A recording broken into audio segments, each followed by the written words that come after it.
जियो नर्सी YouTube channel रे सनाम को मानो सलाइन अतांग दराम पे कना तेहिंग नोआ वीडियो होते तें लय पेया जे इन ठेन मिटे हड़ा फोन लेदा और उनी दो बंगाल रने लय कान थेना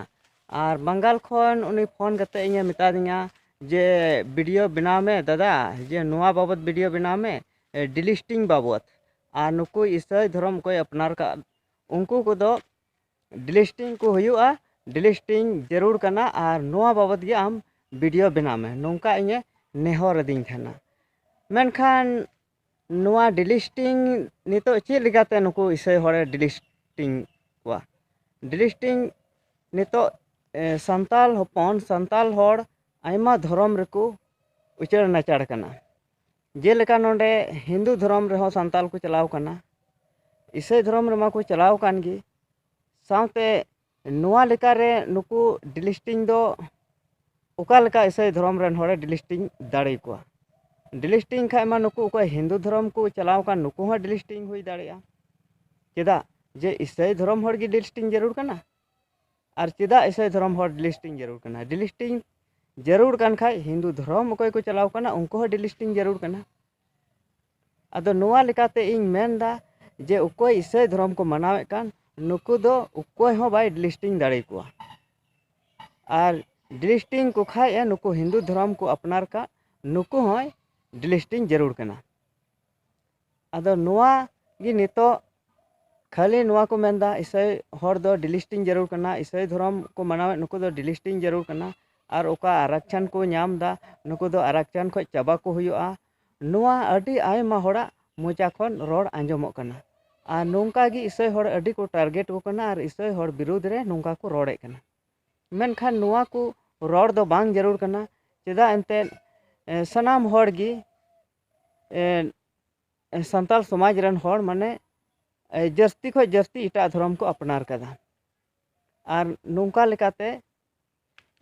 डिलिस्टिंग दो ओहो गे हुई दाड़े लेना और सावते नितो कोई हिंदू धर्म को अपनार कदा नोंडे संताल परगना रे और नोआ हों लय जाहिर पे कना नोआ वीडियो होते ते लय तोरा पे कना चेदा जे कोई संताल हपन हिंदू धर्म को अपनार कदा नुकु हिंदू धर्म रे चलाव कते नुकुआ ओका भांडान हुईना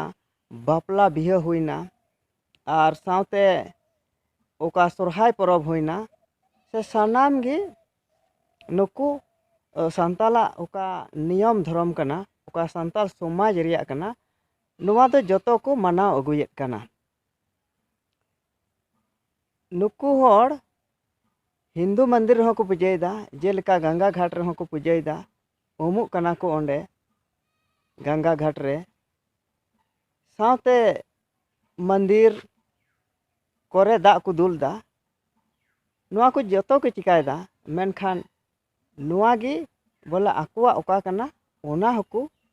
चिकाये कान गया बापला बिहा रे चेद लेका संताल समाज रिया बापला बिहा कना ओना को पालन अगुयेत कना आदो होय नोंका हुयुग कना आदो नोआ दो इनिन मेनेत कना जे संताल परगना रेन संताल को उकय को हिंदू धर्म को अपनार का उनको गी इन चेदा अंते उनको नेले को नोंडे मेनखान इटा इटा जगह रे जेलेका उड़ीसा से आर जमशेदपुर नखा रेन से बंगाल नखा रेन उनको चेद लेका हिंदू धर्म रे चलाव कते चेद को चिकायदा उनको बाबत दो इन बइन लय दाड़ेया और उनते दो चेदा अते उनतेना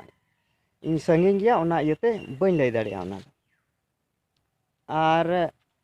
नोआ गे इन नोआ वीडियो तेन लय जाहिर पे कना और सावते ओकयटा हड़ फोन दिन थेन जे डिलिस्टिंग बाबत वीडियो बनाव में और नोआ दो संभव बनुआ नोआ दो डिलिस्टिंग दो बांग हुई दाड़ेया अदो ठीक गया नोआ वीडियो दो नोंडे गे मुचाद दा मा सनाम को जोहार।